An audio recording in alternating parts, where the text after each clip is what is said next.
Hello and welcome to my channel. I'm Michaela Peters. This video won't be too long because I have a meeting to go to, and sorry in advance for the poor sound quality because I currently have a video that I'm editing and it's taking me forever and I don't feel like messing with it.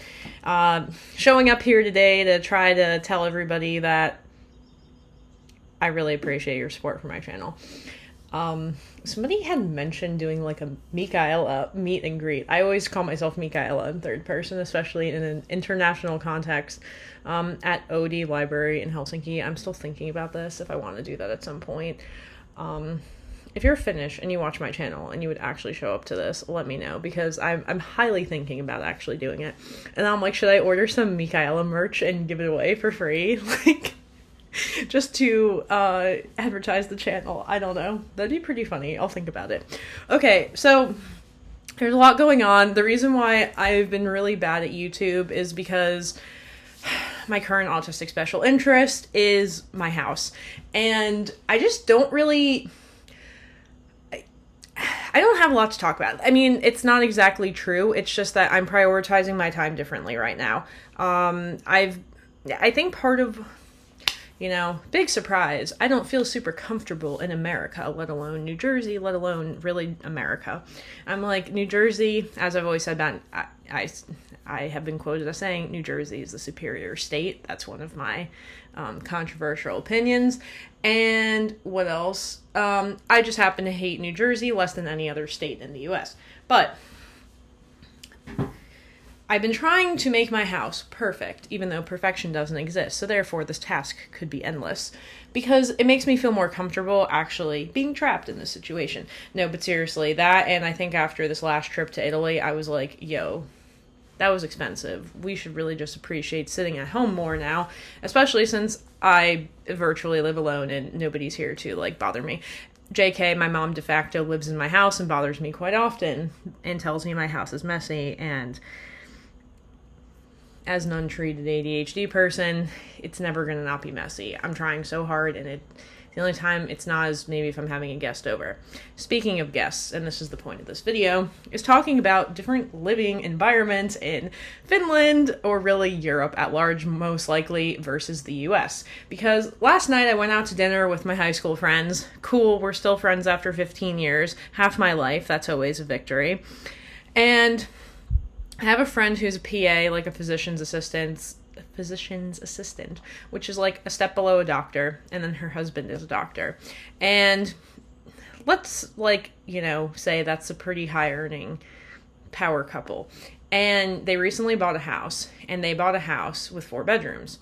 Now, back in the era of, my parents, buying a 4-bedroom house as a couple, even if one of the women wasn't working, was, standard. Now it's ooh, you have to be earning the most amount of money in my entire age range to be able to buy a 4-bedroom, because that's, a mansion, essentially. And then we got these random rich people that nobody knows where they're coming from, and it's confusing, and it throws all of us off. And they're probably coming from New York, but at least that's only the case in New Jersey. I don't know. But I'm at this point now where it's the fact that I live in an apartment by myself is still pretty bougie. Oh my gosh, I can't believe that. You must be so rich. Nah.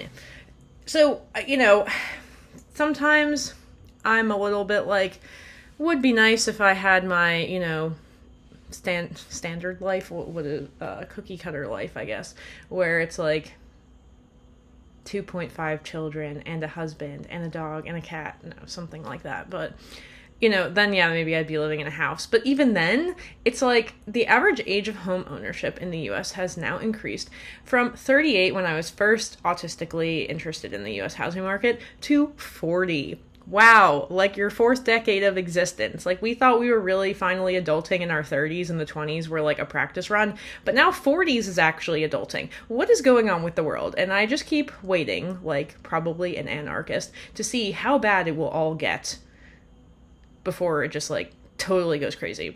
Probably won't happen in my lifetime. I don't know. Don't know. Okay, but point is, I live alone in an apartment, and yesterday part of this discussion was forever homes. And there were so many articles about this I was reading when I was really interested in the housing market. Now that I have a place to live, I've resigned from being interested in the housing market because it's not pertinent to me anymore. Like, I have a home. But, you know, there was this concept of people moving into starter homes and the starter homes becoming the forever homes. So I'm like, yeah, this is my forever home. And my friend's like, your apartment? And I'm like, yeah. And I'm like, part of it now is like, I definitely never want to get married because I never want to move. Yeah, I think about this. But anyway, so, or can you get married and just live in separate houses? Is that legally an option? Maybe. Usually people do the reverse of that and just don't get married and live together, but I would like the opposite because I never want to move all of my crap ever again. I've already owned this place for like a year and it still is a disaster. Well, yes, it is. It is a disaster. And nothing is really exactly where I want it yet. And I'm like, how much longer is it going to take? Maybe another year. I don't know. But people are like, it's still pretty well set up in an impressive amount considering you're not here half the time. Okay, so my friend goes, well, you know, how are you going to stay in that as your forever home when you have a child and your child needs her own room? Like, are you in a 1-bedroom or a 2-bedroom? I'm like, technically 1-bedroom, functionally 2-bedroom. And she's like, yeah, but the baby's going to want her own room. I'm like, she already has her own room because I live in a room that just doesn't have a door on it. So eventually I'm going to need to put a door on it and then we have 2 rooms. Woo, good. But what this now leads me to is the fact that compared to Europeans, and this is the hot take, Americans have a very, very inflated sense of how much space an individual needs to live. To quote one of my teachers of Russian back in the day, sometimes 8 or 10 Kyrgyz people will move to Russia and all live in an apartment as migrant workers. And then, you know, like they're doing the whole remittances thing and bringing their money back to Kyrgyzstan, where they're from. So, like, people live on top of each other in a lot of other countries, especially in Asia, where they're super densely populated. And here we are in the US being like, oh my god, everybody needs their own room and studio. Ew, I need to live in a house. And the reality is, people in my generation, like I'm saying, it is like a crazy victory that I live alone, right? And I pretty much only have one other friend that I know of who lives alone.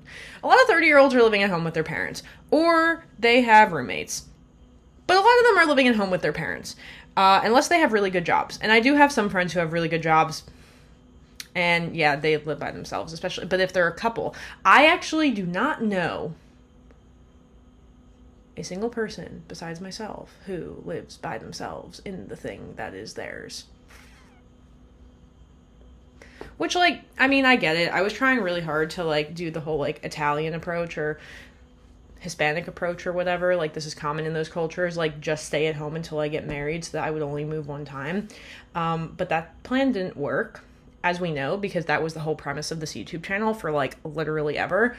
So, therefore, I am where I am now. But the point is, these friends are all like, having enough space, and people think they need a guest room and all this extra space. Dude. So, lo and behold, my Finnish friends come to visit me last week. And they're like, wow, Michaela, your apartment is huge. And I'm thinking, yes, kind of, because compared to the Finnish apartment, this apartment is like 33% larger. And it's just me and not me and my random roommate. So they're like, wow, it's so big in here. And like, this is really amazing and nice. And I'm sitting here thinking, I literally hate this apartment sometimes, keyword sometimes. Overall, I like it a lot. But like, you know, there were all these things that were super janky. Like these cabinets didn't shut for a while. I don't know, one of the floorboards is starting to like move when I step on it. I hate my washer dryer combo. My closet collapsed the other day. Like, it wasn't hung in the stud. And, like, shout out to my friend who, like, comes and fixes all this stuff for me for free. Because, like, I don't know what I would do otherwise. Like, probably go crazy.